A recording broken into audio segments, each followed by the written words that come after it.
¿qué tal? Bienvenidos a esta nueva edición, deseándoles a todos un feliz inicio de semana. En Venezuela continúan las manifestaciones masivas contra el régimen de Nicolás Maduro, quien continúa asegurando que obtuvo la victoria en las pasadas elecciones presidenciales del 28 de julio.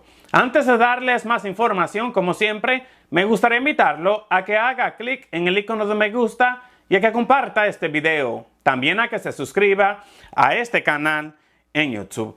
Al menos 7 países ya han reconocido al candidato opositor Edmundo González Urrutia como el presidente electo de Venezuela. Estos países son Estados Unidos, Perú, Argentina, Costa Rica, Ecuador, Panamá, Uruguay, y ahora varios exmandatarios piden al presidente chileno, Gabriel Boric, hacer lo mismo.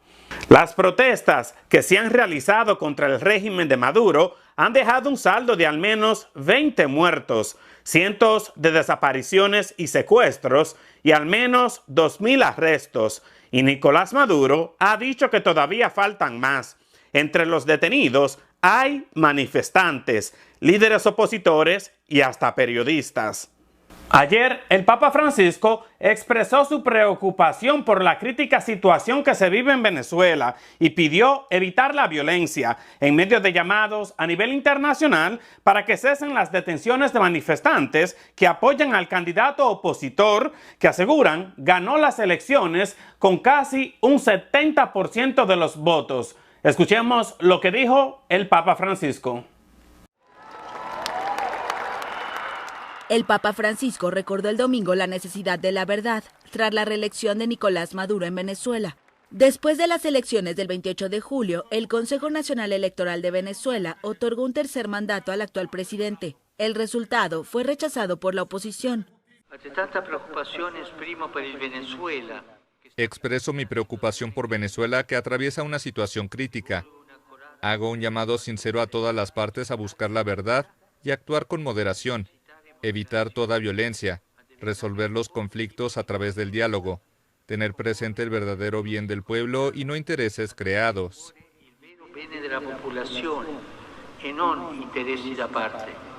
Varios países exigen la publicación de las actas de votación. Según organizaciones de derechos humanos, las protestas en Venezuela, que comenzaron el lunes tras el anuncio del resultado oficial, dejaron más de una decena de muertos y 1.000 detenidos. Además, el pontífice llamó al diálogo para que el conflicto en Medio Oriente no se extienda y condenó los ataques selectivos y los asesinatos en la región. Tengamos el coraje de reanudar el diálogo para que cese inmediatamente el fuego en Gaza y que se liberen los rehenes en todos los frentes, que se ayude a la gente con ayuda humanitaria. Los ataques, incluso los ataques selectivos y los asesinatos, nunca podrán verse como una solución. Irán y sus aliados, principalmente en Líbano, preparan una respuesta a asesinatos de dirigentes islamistas atribuidos o reivindicados por Israel. Y para discutir la situación que se vive en Venezuela, hice contacto con Orlando Luis Pardo Lazo, un distinguido escritor muy fértil y activo en la lucha por la libertad del pueblo cubano. Orlando Luis Pardo Lazo, muchísimas gracias por su tiempo para venir con más. Muchas gracias por la invitación, un privilegio estar aquí contigo. Un placer. Orlando, ¿cómo ve usted la situación que se vive ahora mismo en Venezuela? Bueno, es un momento excepcional en la historia de Venezuela y en la historia de Latinoamérica, de nuestros pueblos. Se ha producido lo que durante mucho tiempo se ha estado denunciando, se ha tratado de evidenciar con mayor o menos éxito, que es el carácter desvergonzado, estoy tratando de ser lo más respetuoso posible, la burla a la soberanía popular que se expresa a través del voto.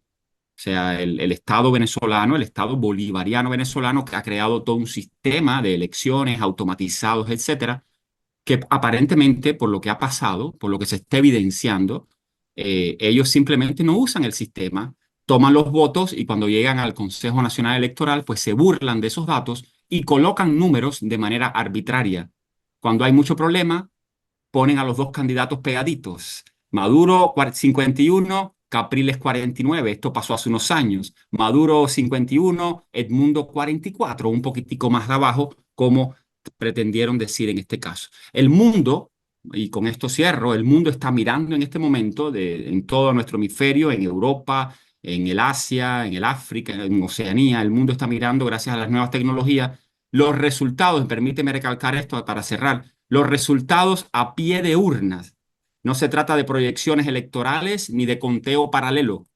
Estos son los resultados impresos las propias máquinas del gobierno bolivariano de Venezuela. Simplemente, al poner juntos estos resultados, resulta que el Consejo Nacional Electoral se ha burlado de nuestro pueblo, de las organizaciones internacionales y, en general, de los valores democráticos. Nicolás Maduro ha dicho que presentará todas las actas para comprobar que él fue el candidato ganador de estos comicios. Sin embargo, ya han pasado días y todavía no hemos visto nada. ¿Qué podríamos esperar en este proceso de difusión? Sí, mira, salvando las diferencias, yo soy un escritor, un editor cubano, no he sido elegido para un cargo público, por lo tanto es difícil hablarle desde mi posición como intelectual a un presidente de un país como es Nicolás Maduro, pero le puedo decir, usted miente, señor presidente de Venezuela, usted miente. La única posibilidad que tiene el gobierno de Venezuela de presentar unas actas diferentes a las ya impresas por las máquinas del gobierno bolivariano de Venezuela, ya están impresas por esas máquinas, la única posibilidad de hacer eso es a través de el fraude digital, de impresión, de tecnología, etc. Mi criterio es que nunca van a presentar esas actas o esas actas solamente van a demostrar todavía un peor fraude y que el gobierno de Venezuela está tratando de llevar la situación interna del país a una situación de crisis, de estado de excepción, como para detener el proceso y dos escenarios, reprimir y quedarse con un poder fáctico o tratar de convocar en un plazo de 3 meses, el gobierno cede, el gobierno entiende y en un plazo de 3 meses tratan de convocar unas nuevas elecciones, pierdanla o no, pero en este momento es demasiado burdo el fraude y tal vez ellos prefieran tratar de hacer una segunda elección, detectando irregularidades, aceptando ciertos problemas que hubo con los colegios, el hackeo del sitio web que claman y tratar de convocar con supervisión internacional unas segundas elecciones. Tampoco creo que eso es una solución. Con todas las irregularidades, con todo que sabemos que las elecciones no fueron justas y transparentes, el pueblo venezolano se expresó libremente. 3 millones de venezolanos votaron por el señor Nicolás Maduro, su decisión. Sin embargo, 7 millones de venezolanos y tantos también votaron por otro candidato. Por lo tanto, el señor Maduro tiene que retirarse del cargo y que continúe la vida del país. Son tan arrogantes estos socialistas en el poder que no parecen aceptar la solución democrática. Nunca escuchan al pueblo. ¿Ve usted alguna conexión entre lo que está pasando ahora con Nicolás Maduro en Venezuela y otros regímenes en el mundo, como por ejemplo Cuba? Bueno, por supuesto, se ha mostrado evidencia de personal cubano que tuvo que ver con el desarrollo del sistema tecnológico de cédulas de identidad. Las máquinas, no lo digo yo no tengo información privilegiada ni de inteligencia, yo soy un intelectual. Lo ha dicho el gobierno bolivariano, lo está diciendo hoy Nicolás Maduro, de que van a traer una consultoría china y una consultoría rusa para averiguar qué fue lo que pasó con el hackeo, etcétera. O sea, ellos están pidiendo y tienen ayuda internacional y por supuesto sabemos muy bien la relación. Yo cuando viví en La Habana, la relación Habana-Caracas durante la vida de Chávez, en mi patria, en Cuba, se llegó a hablar del Estado binacional. De eso ya no se habla nunca. Cuando sacaron a Chávez del juego a través de esta enfermedad, donde él muere en La Habana, en mi opinión, se habló en mi país de un Estado binacional. O sea, había una relación muy fuerte y todo el petróleo que Venezuela ha entregado a Cuba para mantener una economía que no genera riquezas en mi país. Yo creo que el régimen de La Habana está metido en esto hasta el fondo porque se está jugando también su supervivencia. Si cae un régimen chavista o post-chavista en Venezuela, el régimen castrista o post-castrista en Cuba, pues se la va a ver todavía más difícil de lo que se la está viendo hoy en día. Vimos a Maduro congelar, o no sé si decir quizás romper relaciones con 7 países de América Latina. ¿Qué significa esto? ¿Cómo podría esto afectar a la comunidad venezolana en estos países? Sí, mira, querido Eni, yo con el tiempo he ido entendiendo que el aislamiento per se lo que hace es dejar al pueblo en manos de los autócratas, en manos de los hegemonos, en manos milicas, en manos militares. Entonces, el aislamiento diplomático, el aislamiento financiero, el aislamiento de viajes, etcétera, pues muchas veces lo que deja es a ese pueblo aguerrido, ese pueblo valiente, ese pueblo que no se cansa de salir a la calle, de votar, de protestar, dejarlo solo en manos de los abusadores, dejar al abusado en las manos impunes del abusador. Pero bueno, se ha tomado una decisión que en principio estos países, el hecho que rompan con el gobierno es una medida de presión también, presión diplomática, que le están diciendo ya usted no es gobierno. En el momento que unos representantes supuestamente electos por el pueblo toman la decisión de cometer un fraude descarado, con todo respeto lo digo, una burla al pueblo y a la opinión internacional. En el momento que usted hace eso, el poder del cual está investido, usted ha completamente abandonado eso. Usted no está investido de poder ya. Por lo tanto, en este momento, pues se entiende esta medida de presión, un país democrático, cómo va a tener relaciones diplomáticas con una mafia, un país democrático, cómo va a tener relaciones diplomáticas con alguien que no está investido de poder, porque el gobierno de Venezuela en este momento, el poder, si es que emana del pueblo, de la soberanía popular, pues no lo tienen. El poder ha pasado de unas manos a las manos de otros venezolanos. No debería ser eso una crisis. Para el socialismo estilo Castro es intolerable la idea de que el pueblo pueda no quererlos aunque estén haciendo bien las cosas, aunque hayan hecho programas sociales, pero el pueblo vota en su contra. No los queremos más en el poder. Esa verdad histórica, hoy evidenciada para el mundo entero, les resulta intolerable. ¿Y qué le parece la decisión de Estados Unidos y Perú de reconocer al candidato opositor Edmundo González como presidente electo? ¿Es esto un golpe bajo para el régimen No, de es un Nicolás golpe Maduro? alto, es un golpe en la cara, es un golpe como hay que dar los golpes en la cara, limpiamente. Disponemos, repito, para que nuestra audiencia lo entienda bien, no se trata de un conteo paralelo o de un estimado o una proyección electoral. Disponemos el mundo entero, la ciudadanía, tal vez esto es un nuevo paradigma de verificación democrática, ¿verdad? Para todos nuestros pueblos. Disponemos de las boletas impresas por las máquinas del Estado Bolivariano de Venezuela.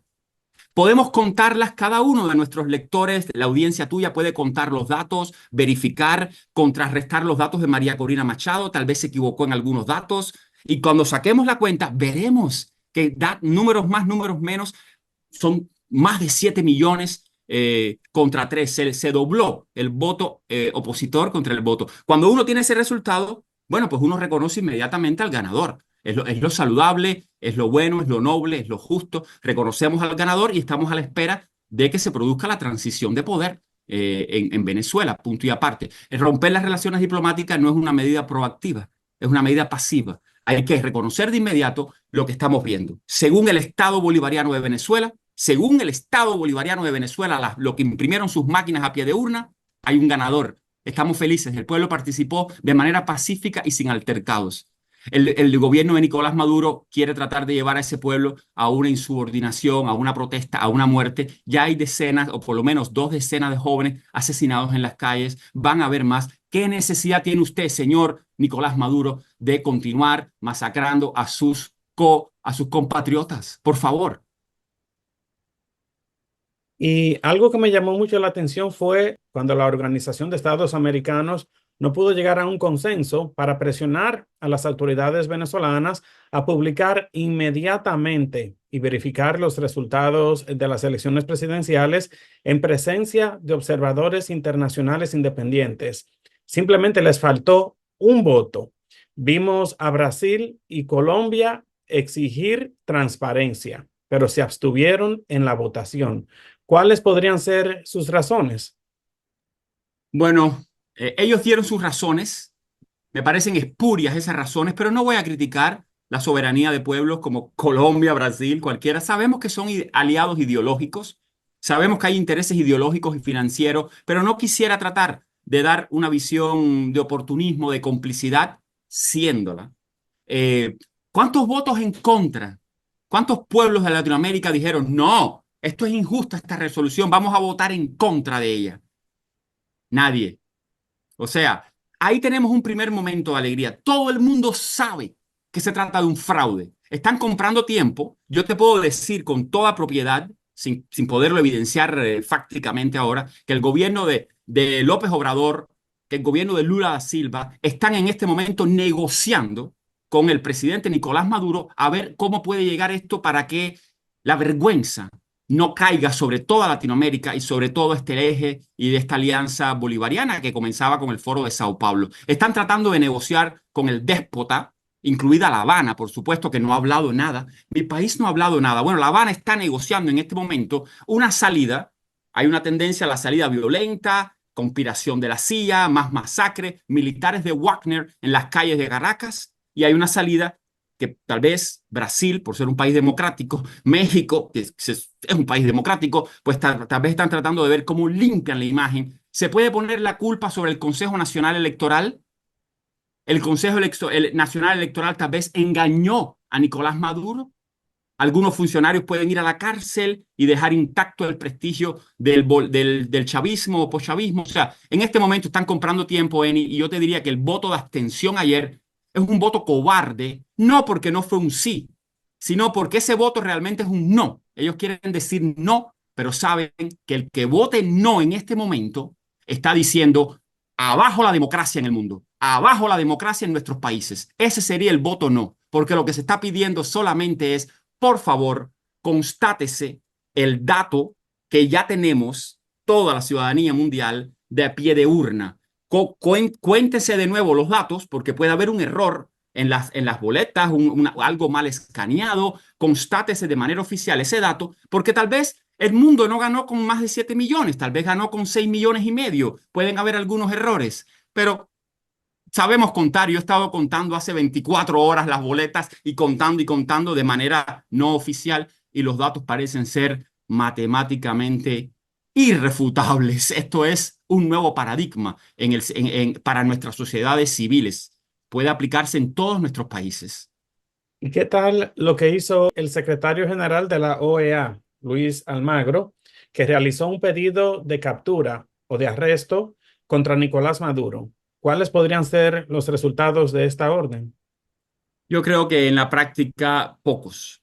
Es una orden que tiene un peso moral, es una orden que le va a permitir a Nicolás Maduro declararse víctima, pero bueno, eh, no deja de ser un procedimiento, pero me parece que más importante que algo como eso, respetando su decisión, sería también activar o tratar de continuar el cabildeo democrático de los embajadores en la OEA hasta lograr aprobar la resolución necesaria u otra resolución, o activar un mecanismo regional que sí, ahí sí, permita una coalición internacional poner una presión concreta sobre el gobierno de Nicolás Maduro. Es muy claro esto, señores.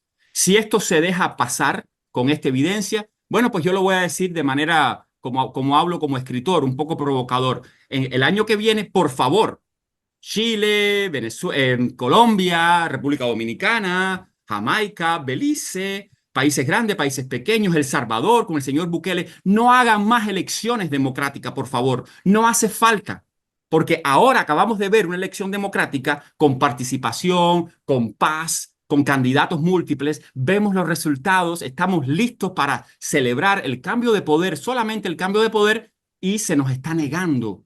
Países de la región nos están negando esto, no solamente Venezuela. El mensaje va a ser terrible para las Américas. Va a ser: cualquier presidente puede permanecer de manera indefinida en el poder siempre y cuando tengas tanques y alianzas internacionales con Rusia y con China para mantenerte en el poder. Está muy bien, y las comisiones internacionales como la OEA van a santificar esa decisión antidemocrática. ¿Queremos eso para nuestra región? Yo creo que ninguno de nuestros lectores y la audiencia tuya, pues no aspiramos a vivir en un mundo antidemocrático, ¿verdad?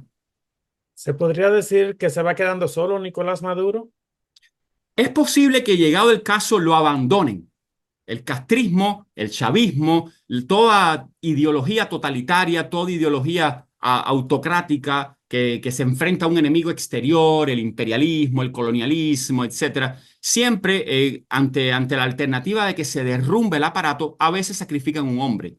No quiero entrar en teorías de la conspiración. Yo creo que Hugo Chávez Frías fue sacrificado por su gran carisma, por fuerzas de pugilato de poder con La Habana, pero esa es otra conversación. Nicolás Maduro, que sabemos que es un hombre popular, que comete errores, etcétera, pues puede ser sacrificado en un momento determinado bajo las fuerzas internacionales de un poder más transnacional que ciertamente pasa por La Habana. El poder que nunca va a ser sacrificado, el poder que nunca va a ser consultado internacionalmente y el poder que nunca va a ser sancionado por las potencias democráticas de nuestra región, sigue siendo el poder de La Habana. Pero no quiero meterme en ese caso porque soy cubano y no quiero monopolizar la conversación al tema. Y finalmente, ¿ve usted una solución pacífica y democrática a la crisis que se está viviendo en Venezuela? Yo rezo, es lo que puedo hacer, trabajar en mis canales sociales, la revista Hipermedia Magazine. Hay personas en la calle protestando, hay personas trabajando a nivel internacional y dentro del país para que la solución sea pacífica. ¿Quién está amenazando con la guerra? ¿Quién está amenazando con el baño de sangre? ¿Quién está amenazando con que si gobierna un nuevo gobierno en Venezuela van a devorar niños vivos? ¿Quién está amenazando con ese lenguaje paranoico de cosas feas, de cosas violentas, como hemos sufrido tanto en nuestros países? Guerras civiles, dictadura. Ninguna persona que yo conozca, algunas de ellas personalmente, como María Corina Machado, que la conocí en la Organización de Estados Americanos en Washington, D.C. hace unos cuantos años, yo no acabo de encontrar una palabra de violencia. Y llegaremos a Miraflores y arrastraremos a los déspotas. Yo no acabo de encontrar una palabra de violencia en la oposición pacífica, democrática venezolana. Sin embargo, por desgracia, en el gobierno y en los tanquetas y en los militares y en los colectivos a tiros limpios y en la Guardia Nacional, yo sí veo mucha violencia que se está realizando todavía hoy, mientras tú y yo hacemos este podcast tan importante para que nuestros pueblos sepan lo que está pasando. Esa violencia sigue siendo la violencia del Estado. Orlando, muchísimas gracias por su tiempo. Agradezco mucho su colaboración. Muchísimas gracias a ti y a tu audiencia. Hasta la próxima. Un placer. Y bueno, pues organismos internacionales como la Organización de Estados Americanos llamaron a la paz y a la convivencia democrática, mientras la Comisión Interamericana de Derechos Humanos pidió la libertad de los arrestados de manera arbitraria. Nicolás Maduro, por su parte, ha dicho que no habrá ningún perdón y que los detenidos, algunos acusados hasta de terrorismo, permanecerán bajo arresto en prisiones de máxima seguridad. Un tema súper importante. Nosotros en ENI con Más estaremos pendientes de todo lo que suceda. Eso es todo por hoy, agradeciéndole su tiempo y su confianza, invitándolo a que haga clic en el icono de me gusta y a que comparta este video. Y nunca olvide suscribirse a este canal en YouTube. Nos vemos en una nueva edición de ENI con Más. Un breve informativo, siempre con la verdad.